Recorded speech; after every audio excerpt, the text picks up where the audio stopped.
মহামান্য আদালত বিচার করবে যে ওখানে আমরা তো চেষ্টা করবো যেখানে রিপোল করা হোক বা অভিষেক ব্যানার্জির সাংসদ পদ বাতিল করে দেওয়া হোক।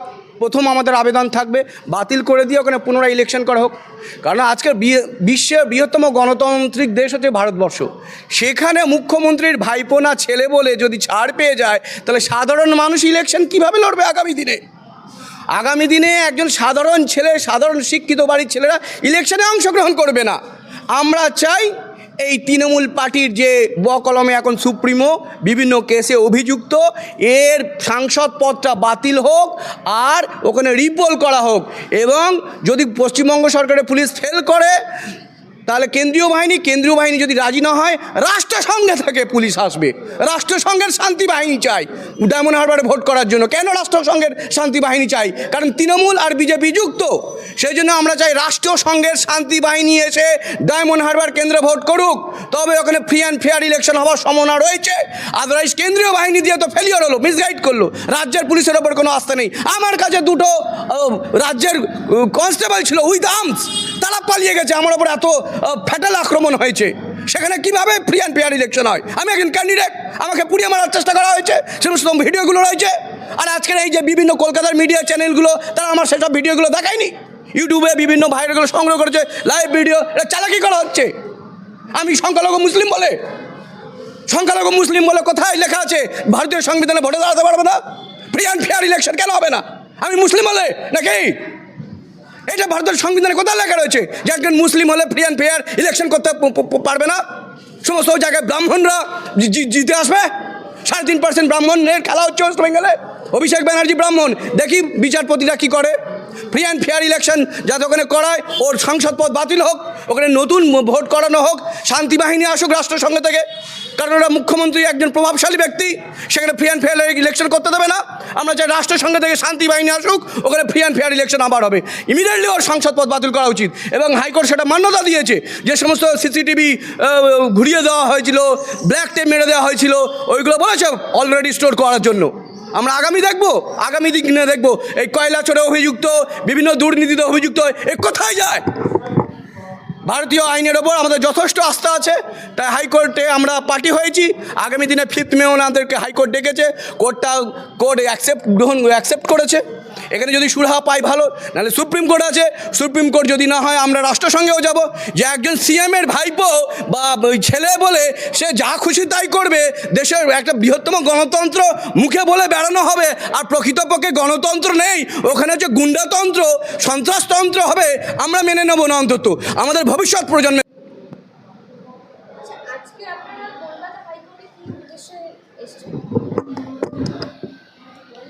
আমি অধ্যাপক শেখ কলিমুদ্দিন, ইনসাফ পার্টির সর্বভারতীয় সভাপতি।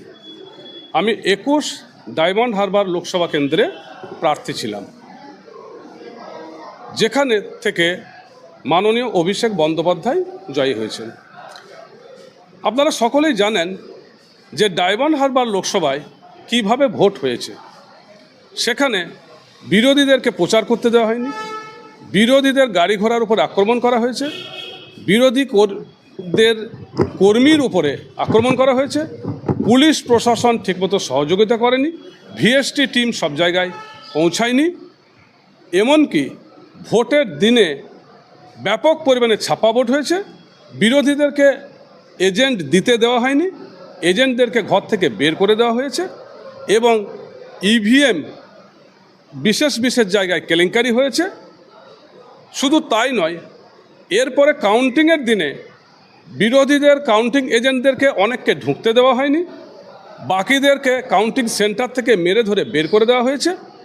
ব্যাপক একটা দুর্নীতি হয়েছে, ফ্রি ফেয়ার ইলেকশন সেখানে হয়নি। ভারতবর্ষের মতো একটি গণতান্ত্রিক দেশে যেটি একটি জাতীয় লজ্জা। তা এই ঘটনার পরিপ্রেক্ষিতে একটি ইলেকশন পিটিশন হয়েছে মাননীয় অভিষেক বন্দ্যোপাধ্যায়ের বিরুদ্ধে। তিনি যেভাবে ভোটে জিতেছেন তা অনৈতিক, যাতে নূতন করে সেখানে ভোট হয় এবং সেখানে বিরোধীরা রিলিফ পায়, সেই কারণে ইলেকশন পিটিশন হয়েছে।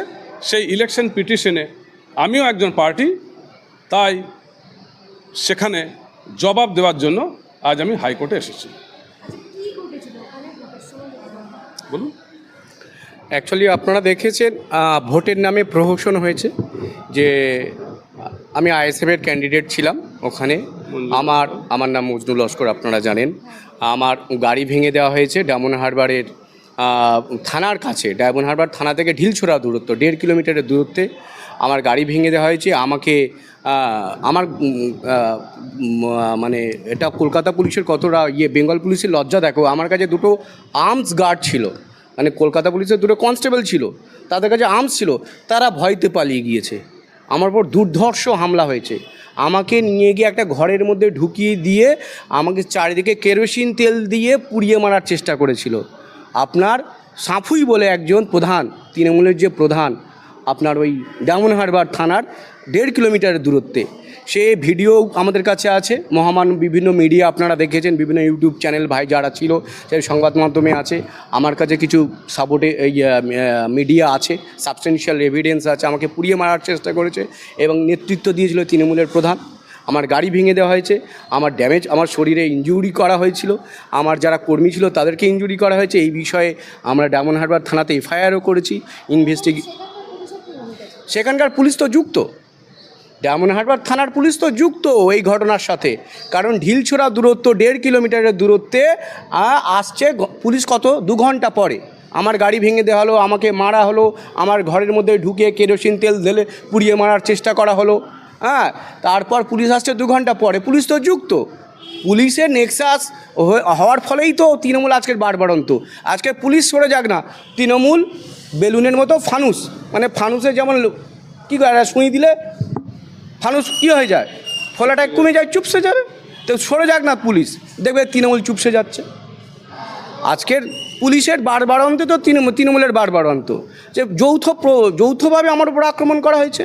ডায়মন্ড হারবার থানায় এফআইআর করা হয়েছে লিখিত। এখনও তদন্ত কি হচ্ছে ওরাই বলতে পারবে। ঠিক টাইমে আমি ইনকোয়ারি করব হাইকোর্ট থেকে যে কতটা তদন্ত হয়েছে, কি হয়েছে, নিরপেক্ষ জাজমেন্ট হয়েছে কিনা। শুধু এটা নয়, আমাদের এজেন্টদেরকে ঢুকতে দেওয়া হয়নি, তাদেরকে মারধর করা হয়েছে। যা কেন্দ্রীয় বাহিনী এসেছিলো, কেন্দ্রীয় বাহিনীগুলোকে মিসগাইড করেছে লোকাল থানার পুলিশরা। তাদেরকে বিভিন্ন তৃণমূলের যারা লোকজন রয়েছে মদ দিয়ে আর অন্য অন্য সাজ সরঞ্জাম দিয়ে তাদেরকে মিসগাইড করা হয়েছে। ফ্রি অ্যান্ড ফেয়ার ইলেকশনের নামে প্রহসন হয়েছে। এক্ষেত্রে নির্বাচন কমিশনার, আমার যে আরও ছিল ডায়মন্ড হারবারের আমাদের ডিএম, প্রত্যেকেই অভিযুক্ত, প্রত্যেকেই যুক্ত। এদেরকে প্রত্যেকেই পার্টি করা হয়েছে, প্রত্যেককেই হাইকোর্টে ডাকা হয়েছে 5th মে, আগামী 5th মে। আচ্ছা, আপনাদের কেন মনে হচ্ছে যে সেখানে নিরপেক্ষভাবে ভোট হয়নি? এবারে তো এমনি জিততেই পারেন অভিষেক বন্দ্যোপাধ্যায়, আপনাদের কেন মনে হচ্ছে যে ভোট হয়নি? আরে আমাদের ডকুমেন্টস রয়েছে, ইলেকশন করতে দেয়নি। আজকে একটা উদাহরণ দিলে বুঝতে পারবেন। ফলতাতে 90% ভোট পেয়েছে। অভিষেক ব্যানার্জি কী এমন সে, যা অলরেডি কয়লা কেসে অভিযুক্ত, চাকরি কেসে অভিযুক্ত, একজন অভিযুক্তকে এত পপুলারিটি। Diamond হারবারে 90% vote. পরিষ্কার কথা বলছি, ডায়মন্ড হারবারে আপনি ফলতাতে যদি যান, 60% হিন্দু কমিউনিটির ভাই, 40% মুসলিম কমিউনিটির ভাই। সেখানে অভিজিৎই ভোটই পাচ্ছে না, 90% ভোট পেয়ে যাচ্ছে। এবং আমি কাউন্টিংয়ের দিনে ছিলাম, কাউন্টিংয়ের দিনে যে আমার আরও ছিল এবং যে নির্বাচন কমিশনের অফিসার ছিল, আমাকে কাউন্টিংয়ের সময় ঢুকলো, আমার মোবাইল নিয়ে নেওয়া হয়েছে। আমি বললাম কেন মোবাইল নিচ্ছেন, আমি তো প্রতিনিধি। বলছে না, এটা নিয়ম, সবার কাছ থেকে নেওয়া হয়েছে। আমি তাহলে অভিষেকের কাছে নেওয়া হয় না? বলে অভিষেক উপস্থিত আনতে, অভিষেকের প্রতিনিধিকে, যেহেতু এটা মমতা ব্যানার্জির বাড়ির কাছে কাউন্টিংটা করা হয়েছিল, কাউন্টিং। এবং আমি যখন অফিসে, যখন যেখানে স্টোর করা হয়েছিল, স্টোরে গিয়ে ঢুকে যখন আমার আরও এবং নির্বাচন কমিশনের অফিসারকে বললাম যে স্যার এ তো এই মেশিনগুলো খোলা কেন, ওরা তখন আমাকে বললো যে এই মেশিনগুলো খোলা এই কারণে, গাড়িতে আস্তে আস্তে এগুলো খুলে গেছে, ভালো করে বুঝুন। সেই জন্য আমরা মনে করেছি এই যে নির্বাচন কমিশনারের অফিসার, আমাদের যে দক্ষিণ চব্বিশ পরগনার ডিএম, আরও আমার যে আরও ছিল অফিসার ছিল নির্বাচনী অফিসার, সে এবং প্রত্যেকেই যুক্ত, লোকাল থানার পুলিশ, এসপি সব অভিযুক্ত। এবং প্রত্যেককেই আমরা পার্টি করেছি। 5 তারিখে তারা উপস্থিত হবে, বুঝতে পারবেন। কারণ আমরা ছেড়ে দেওয়ার লোক নয়। আমরা হাইকোর্টে করলাম, আগামী দিনে আমাদের কাছে যত সাবস্টেন্সিয়াল ডকুমেন্টস আছে আমরা প্রডিউস করব, মহামান্য আদালত বিচার করবে। যে ওখানে আমরা তো চেষ্টা করব যেখানে রিপোল করা হোক বা অভিষেক ব্যানার্জির সাংসদ পদ বাতিল করে দেওয়া হোক। প্রথম আমাদের আবেদন থাকবে বাতিল করে দিয়ে ওখানে পুনরায় ইলেকশন করা হোক। কারণ আজকের বিশ্বের বৃহত্তম গণতান্ত্রিক দেশ হচ্ছে ভারতবর্ষ। সেখানে মুখ্যমন্ত্রীর ভাইপো না ছেলে বলে যদি ছাড় পেয়ে যায়, তাহলে সাধারণ মানুষ ইলেকশন কীভাবে লড়বে আগামী দিনে? আগামী দিনে একজন সাধারণ ছেলে, সাধারণ শিক্ষিত বাড়ির ছেলেরা ইলেকশনে অংশগ্রহণ করবে না। আমরা চাই এই তৃণমূল পার্টির যে বকলমে এখন সুপ্রিমো বিভিন্ন কেসে অভিযুক্ত, এর সাংসদ পদটা বাতিল হোক আর ওখানে রিপোল করা হোক। এবং যদি পশ্চিমবঙ্গ সরকারের পুলিশ ফেল করে, তাহলে কেন্দ্রীয় বাহিনী যদি রাজি না হয়, রাষ্ট্রসংঘে থেকে পুলিশ আসবে। রাষ্ট্রসংঘের শান্তি বাহিনী চাই ডায়মন্ড হারবারে ভোট করার জন্য। কেন রাষ্ট্রসংঘের শান্তি বাহিনী চাই? কারণ তৃণমূল আর বিজেপি যুক্ত। সেই জন্য আমরা চাই রাষ্ট্রসংঘের শান্তি বাহিনী এসে ডায়মন্ড হারবার কেন্দ্রে ভোট করুক, তবে ওখানে ফ্রি অ্যান্ড ফেয়ার ইলেকশন হওয়ার সম্ভাবনা রয়েছে। আদারওয়াইজ কেন্দ্রীয় বাহিনী দিয়ে তো ফেলিওর হলো, মিসগাইড করলো, রাজ্যের পুলিশের ওপর কোনো আস্থা নেই। আমার কাছে দুটো রাজ্যের কনস্টেবল ছিল উইথ আর্মস, তারা পালিয়ে গেছে। আমার ওপর এত ফ্যাটাল আক্রমণ হয়েছে, সেখানে কিভাবে ফ্রি অ্যান্ড ফেয়ার ইলেকশন হয়? আমি একজন ক্যান্ডিডেট, আমাকে পুড়িয়ে মারার চেষ্টা করা হয়েছে, সমস্ত ভিডিওগুলো রয়েছে। আর আজকের এই যে বিভিন্ন কলকাতার মিডিয়া চ্যানেলগুলো, তারা আমার সেসব ভিডিওগুলো দেখায়নি। ইউটিউবে বিভিন্ন ভাইরালগুলো সংগ্রহ করেছে, লাইভ ভিডিও, এটা চালাকি করা হচ্ছে। আমি সংখ্যালঘু মুসলিম বলে কোথায় লেখা আছে ভারতীয় সংবিধানে ভোটে দাঁড়াতে পারবে না? ফ্রি অ্যান্ড ফেয়ার ইলেকশন কেন হবে না? আমি মুসলিম হলে নাকি? এটা ভারতের সংবিধানে কোথায় লেখা রয়েছে যে একজন মুসলিম হলে ফ্রি অ্যান্ড ফেয়ার ইলেকশন করতে পারবে না? সমস্ত জায়গায় ব্রাহ্মণরা জিতে আসবে। 3.5% ব্রাহ্মণের খেলা হচ্ছে ওয়েস্ট বেঙ্গলে। অভিষেক ব্যানার্জি ব্রাহ্মণ, দেখি বিচারপতিরা কী করে।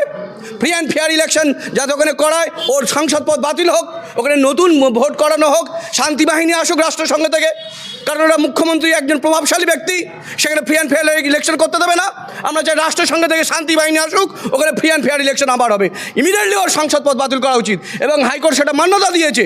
যে সমস্ত সিসিটিভি ঘুরিয়ে দেওয়া হয়েছিল, ব্ল্যাক টেপ মেরে দেওয়া হয়েছিল, ওইগুলো বলেছে অলরেডি স্টোর করার জন্য। আমরা আগামী দিনে দেখব এই কয়লা চোরে অভিযুক্ত, বিভিন্ন দুর্নীতিতে অভিযুক্ত এ কোথায় যায়। ভারতীয় আইনের ওপর আমাদের যথেষ্ট আস্থা আছে, তাই হাইকোর্টে আমরা পার্টি হয়েছি। আগামী দিনে 5 মে ওনাদেরকে হাইকোর্ট ডেকেছে, কোর্ট অ্যাকসেপ্ট করেছে। এখানে যদি সুরাহা পাই ভালো, নাহলে সুপ্রিম কোর্ট আছে। সুপ্রিম কোর্ট যদি না হয় আমরা রাষ্ট্রসংঘেও যাব। যে একজন সিএমের ভাইপো বা ছেলে বলে সে যা খুশি তাই করবে, দেশের একটা বৃহত্তম গণতন্ত্র মুখে বলে বেড়ানো হবে, আর প্রকৃতপক্ষে গণতন্ত্র নেই, ওখানে হচ্ছে গুন্ডাতন্ত্র, সন্ত্রাসতন্ত্র হবে, আমরা মেনে নেব না। অন্তত আমাদের ভবিষ্যৎ প্রজন্ম